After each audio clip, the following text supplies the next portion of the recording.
77 IRA men taken out of jail and executed by firing squad. The leaders first, Lee Mellows, Rory O'Connor, and one very prominent man, Erskine Tillers, an Anglo-Irishman, the man that brought the German Mauser rifles for the Easter uprising. Summary execution of captured IRA men.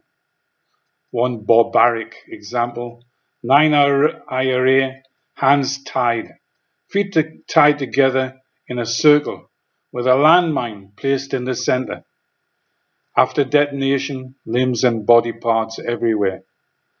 But by a miracle, one man, Stephen Fuller, lived to tell the tale as the blast blew him over a fence. Hunted down like dogs, excommunicated from the Catholic Church, they fled to England, the North, America, and Canada. They were being hunted. The killing of Michael Collins, policemen, Free State soldiers in cowardly attacks led President Cosgrave to take the gloves off. He made the black and tans look like angels or saints. The Irish demonstrated the only way to defeat the IRA terrorists. The French president, Charles de Gaulle, also used similar methods to defeat terrorists. Name them and kill them wherever they are. Regular armies, hands tied with the rules of engagement and the Geneva Convention, cannot defeat terrorists who have no rules and no morals. Had the Easter Rising not happened, there could have been a united Ireland from the beginning. The British in Parliament voted for a united Ireland and passed in both houses of Parliament. They wanted a united Ireland, not a divided Ireland.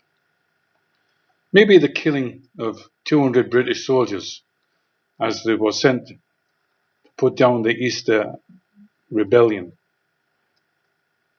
made people think twice. And after the First World War, when they were supposed to get a united Ireland, it didn't happen. Irishmen tell me it was not a second front for the Germans. But Sir Roger Casement, another Anglo-Irishman, landed by German submarine.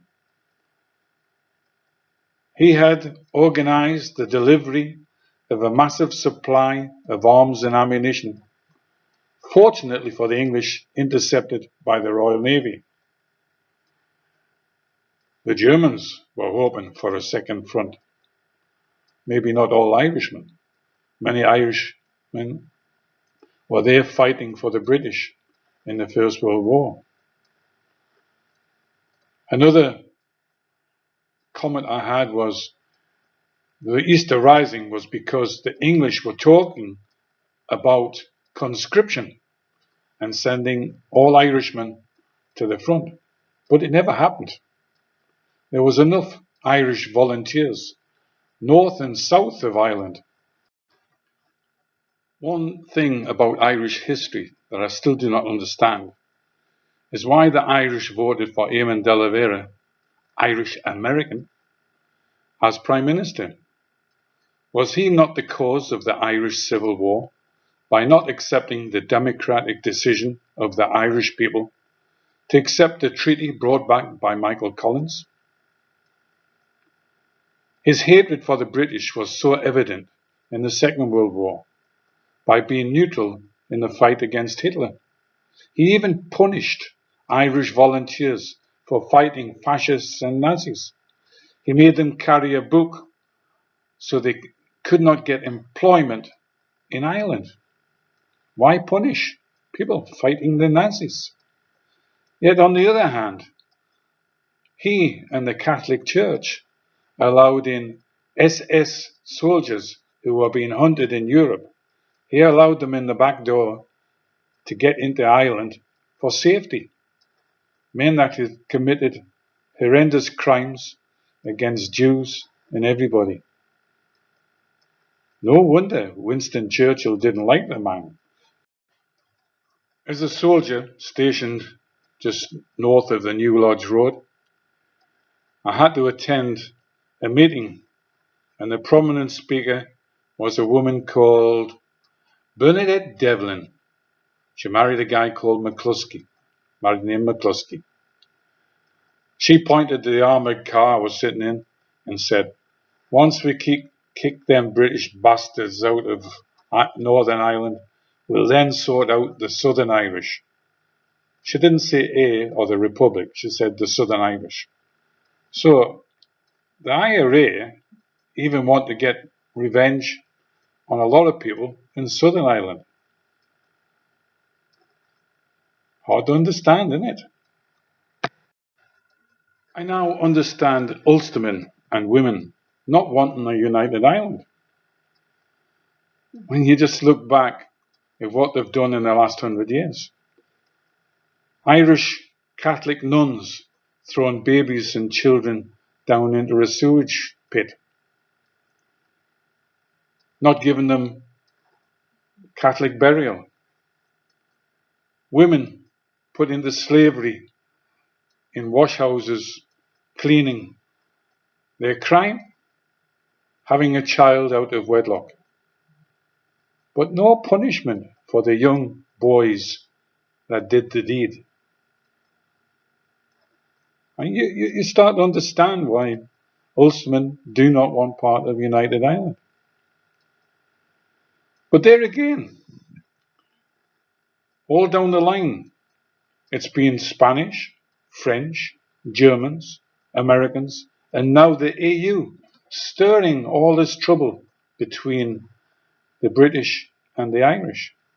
When many Englishmen, like myself, have family and love Irish people, and vice versa.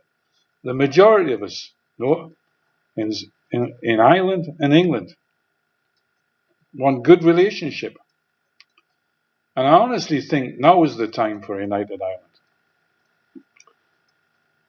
You want to be with the EU? I respect your wish. But you're not going to have nationalism under the EU. The other thing, the only way to defeat the IRA now and their political wing, Sinn Féin, is a united Ireland with a majority of Irishmen making laws to protect people north and south with good rules and regulations, and an army that is prepared to protect every Irishman, even from the headbanger IRA and the political wing. I still would like to see a united Ireland, but now I think is the time to do it. Please, if I've got things wrong, put your say in the comments. This is about discussion. I've told you that I was ordered to murder people in Northern Ireland when I was a member of the SAS, and I refused. I didn't want to go down to the level of the IRA. But defeating the IRA, if English politicians had the balls like Prime Minister Cosgrave and General de Gaulle and declared war on the IRA, I would have had no hesitation fighting and killing the IRA for the crimes they committed.